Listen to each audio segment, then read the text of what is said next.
ก่อนเป็นเทอร์โบลูกนี้เป็นแปรผันมาก่อนหรือเปล่าแปรผันทั้งใจเลยพี่200แล้วแรงจริงว่ะพี่ปื๊ดเลยอ่ะนี่กดนิดเดียวนะไม่ได้กดเต็มเท้านะรถซูเปอร์ GTR มีหนาวทุกคันคือแรงมากผมย้ำว่าคลิปนี้คือเป็น 4JJ3 เกียร์ออโต้นี่บูทมารอนะคันนี้พิกัดกี่วิวิ่งอยู่ 12.8 ครับตัวนี้ขับง่ายแล้วก็ไม่ไปรบกวนกับเกียร์ไม่รอนะพี่คือกดก็มาไม่รอพี่โบดีพี่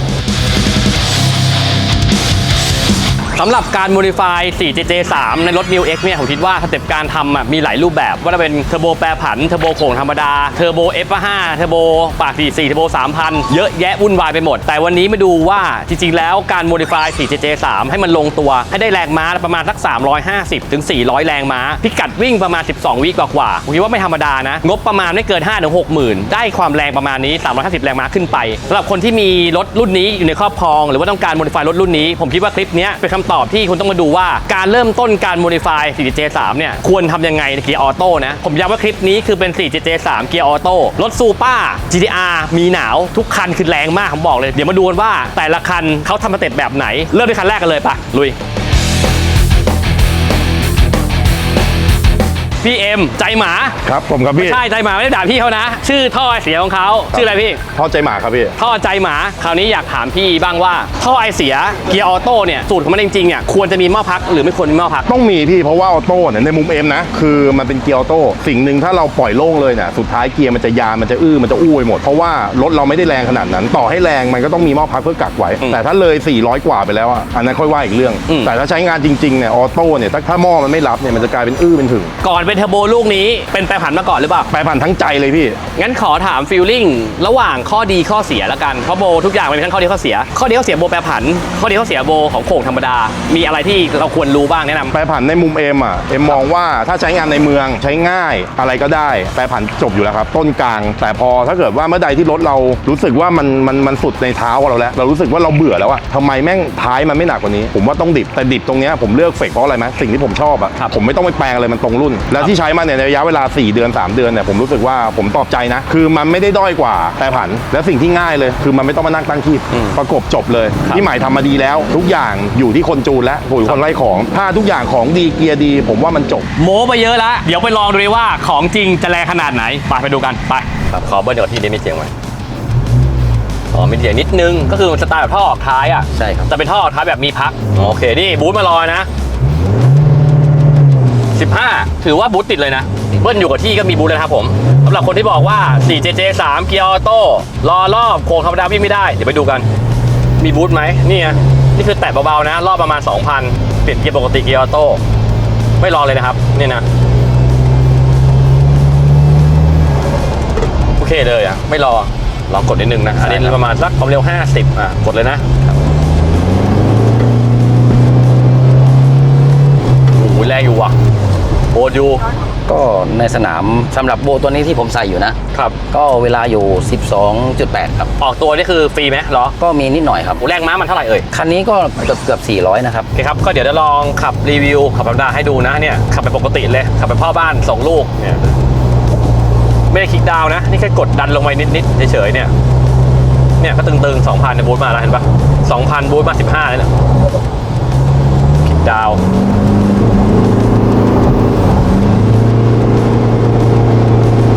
ไง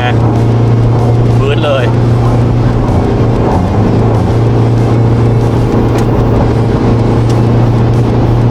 ไง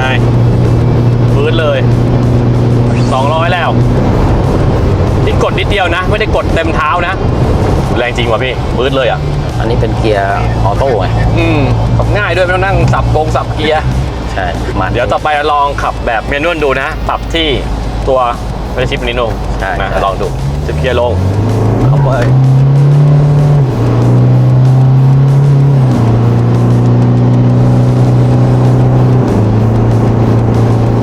แรงไหมโจ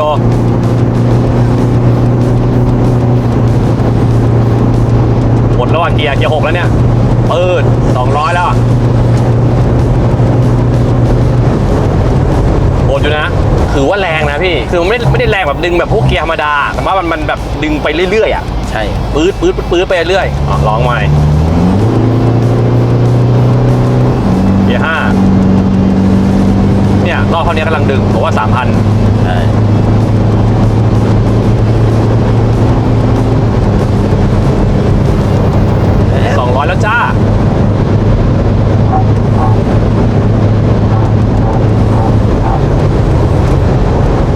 มันไม่ได้แรงเหมือนเกียร์ธรรมดาแบบว่าดึงกระชากอะ ใช่ มันนุ่มแต่มันดึงไม่หยุดนะบอกก่อน ใช่ครับ แล้วก็คนขับสเต็ปแบบนี้เกียร์ออโต้ผมบอกนะบางคนขับไม่เป็นอ่ะไปขยี้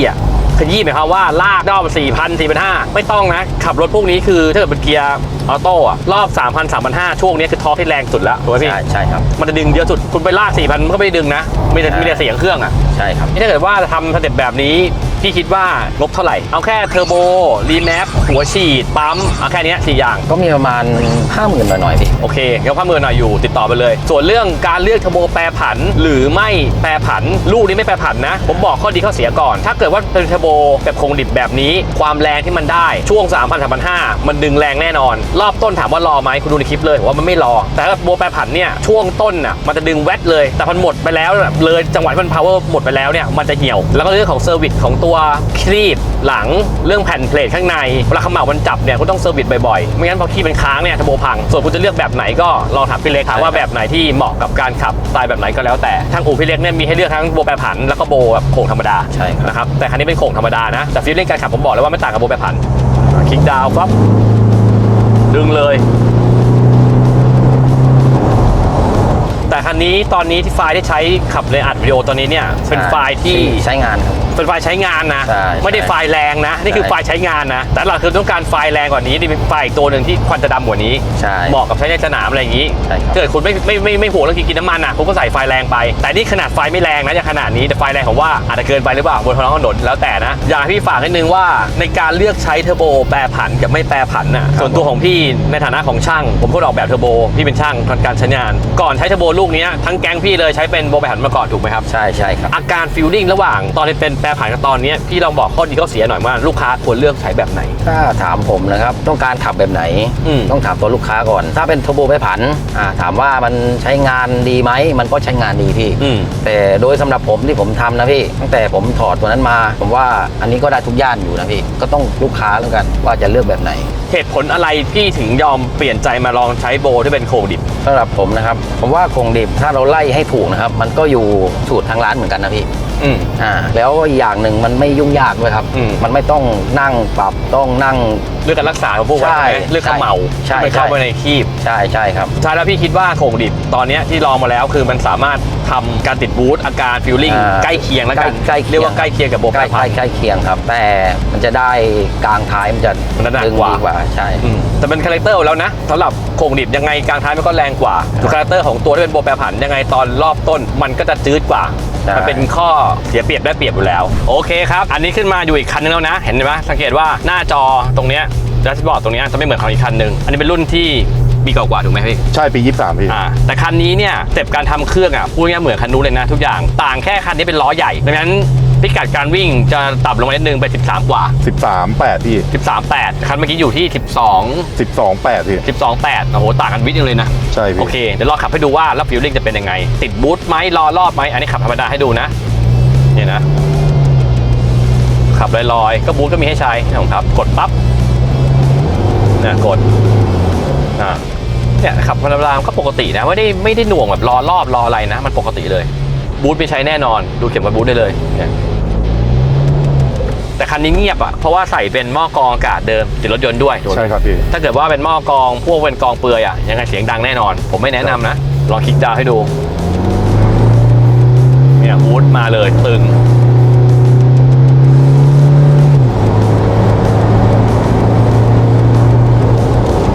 โบดอยู่ไม่รอนะพี่ถ้ากดก็มา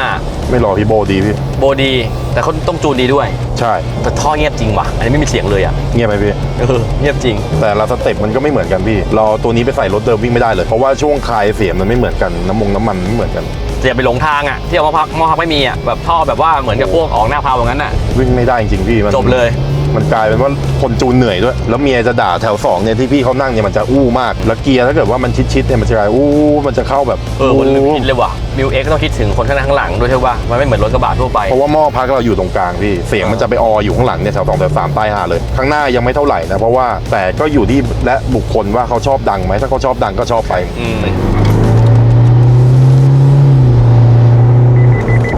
ปวดจริงว่ะ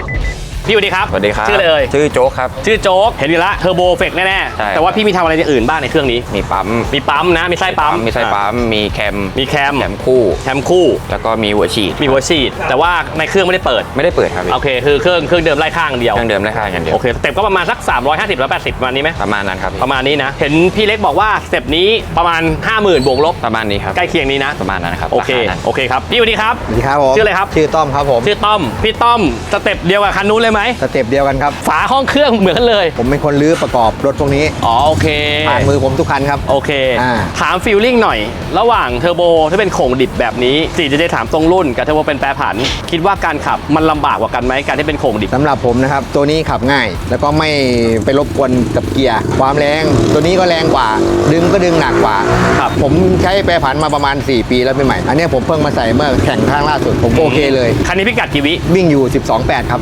12.8 ครับผม แล้วก่อนที่เป็นเทอร์โบโข่งดิบเป็นโควงแปรผันได้ลองวิ่งไหมเท่าไหร่ วิ่งอยู่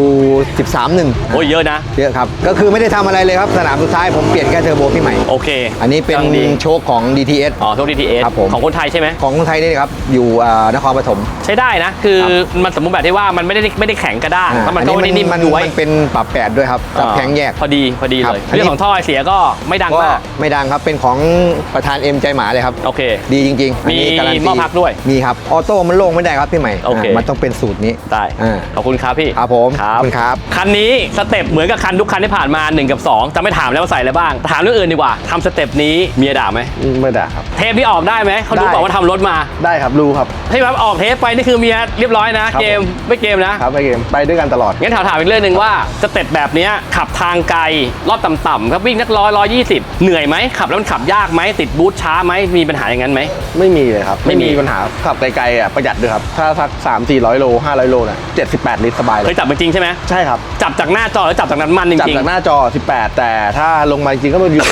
16โลลิตร อ่ะได้แน่ ๆได้แน่ๆการันตีนะ16โลลิตรได้ ๆสบายอยู่แล้ว มีอะไรอยากจะฝากไหมเกี่ยวกับลูกค้าที่ขับรถรุ่นนี้เหมือนกันที่อยากเริ่มโมดิฟายรถรุ่นนี้มีอะไรที่แบบว่าเราเคยลองผิดลองถูกมาแล้วคิดว่าพี่นี่อย่านะเคยมีอยากจะเตือนตรงไหนบ้างไหม ก็บางคนเขาไปแปรผันนะพี่ มีแต่คนพูดว่าโคงดิบมันวิ่งไม่ได้หรอก ยังไงมันก็รอรอบ ครับ อยากให้ลองเปิดใจ ลองดูก่อนครับ ว่า อืม มันไม่ได้แย่อย่างที่คิด มันไม่ได้รออย่างที่คิด มันไม่ใช่มันวิ่งไม่ได้หรือว่าน่าเกลียด มุมมองของพี่อ่ะพี่คิดว่าอย่างแรกคือการจูนที่ลงตัวของน้ำมันกับแรงดันของปั๊ม ใช่ครับใช่ มันจะต้องได้ ใช่ครับ ไม่ใช่ดำเกินไป อ่า ไม่ใช่ขาวจนเกินไปมันต้องมี ใช่ครับ จุดที่มัน พอ เห ดี มาะสม จุดที่มันพอดี โอเคครับขอบคุณครับพี่ครับ ครับผม ครับ คันเนี้ย ครับ คือลองเปลี่ยนทุกสเต็ปเพื่อลองท่ออถามว่าทำไมต้องลองเพราะหนึ่งอ่ะเราคือคนเล่นที่ผ่านมาทำเราก็ไม่อยากที่จะต้องให้คนอื่นเขามานั่งมันทรมานนะเวลาที่ไอเสียมันออกไม่ได้แถว2มันหมดเกียร์มันอมหมด อ่า แต่ถ้ามันลงไฟล์ลงโบลงทุกอย่างลงมันจบหมดเลยประมาณนี้เลยพี่ถ้าดูในสตอรี่ดูในเฟซผมเป็นคนเรื่องมากที่สุดเลยเพราะผมเป็นคนที่ล้อเราหนักโหลดเราเยอะเราต้องการที่แต่ละแพทเลยช่วงเกียร์5มันจะไม่มีการอมเราต้องการแบบนั้นสุดท้ายเนี่ยยังไงก็เลือกเฟกอะเพราะว่าผมชอบในงานของแกที่มันตรงรุ่น ไม่ได้ตังค์นะเสียตังค์มีบินทุกอย่างนะ แล้วสุดท้ายเนี่ยสิ่งที่ไม่ใหม่เขาเป็นเนี่ยผมชอบคือเวลาบางสิ่งบางอย่างเราไม่รู้เราจะไปดูคลิปของแกเนี่ยเฮ้ยสินค้าตัวนี้ดีไหมวะแกจะทำคลิปจริงๆดีไม่ดีแกไม่รู้อะแต่แกพูดจริงๆบางทีแกจะโดนฟ้องแกก็ไม่สนแต่แกทำจริง ครับ ๆ เราชอบแบบนั้นเพราะว่าสมัยเนี้ยสังคมโซเชียลอะมันแรง ถ้าเมื่อใดที่เราหลอกผู้บริโภคอะเราตาย แต่ถ้าเรายืนหยัดอยู่ด้วยความจริง ผมว่าแม่งอยู่ได้ ผมชอบเฟกครับ ขอบคุณครับพี่ ขอบคุณอู่เล็กโมดิฟายครับที่พาแฟนคลับมาลองรถมิวเอ็กซ์ยอโต้นะ ถือว่าแรงทุกคันอันนี้เป็นของรางวัลที่มอบให้ก็มีกองอากาศของเฟกนะครับครับ ไปลองใช้กันดู แล้วก็อันนี้เป็นตัววัดโวลต์เห็นบอกว่าทำปั๊มทุกคัน ก็อันนี้เป็นวัดโวลต์ใส่ไว้ในรถขับทางโกทางไกลจะได้เป็นแช่นานๆนะโอกาสปั๊มระเบิดมีสูงรบกวนพี่เล็กฝากร้านหน่อยครับผม ก็ฝากอู่ไว้ด้วยนะครับ ร้านอยู่ซอยบางกรนะครับ สมุทรปราการนะครับ ก็สนใจก็เข้ามาทาง Facebook ก็ได้ครับเล็กโมดิฟายครับเบอร์โทรก็ 092 ครับ 695 6885 ครับผม ฝากท่อด้วยครับ SUV เงียบวิ่งครับ ผลงานหน้าเพจเลยครับท่อใจหมา มีมิวเอ็กซ์ฟอร์จูเนอร์รีโวทุกรุ่นเลยครับ SUV เกียร์ออโต้แต่ส่วนมากจะหลักเป็นเกียร์ออโต้เพราะมันต้องเงียบวิ่งไม่งั้นเสียงมันมันคาง อันนี้จะรองรับตามสเปคของรถแต่ละคันเลย ว่ารถไล่มาเท่าไหร่300 400 ม้านี่รถเดิมรถบ้านสร้างใหม่ตามสเปคขอบคุณด้วยครับเป็นท่อใจหมาครับ ขอบคุณมากครับ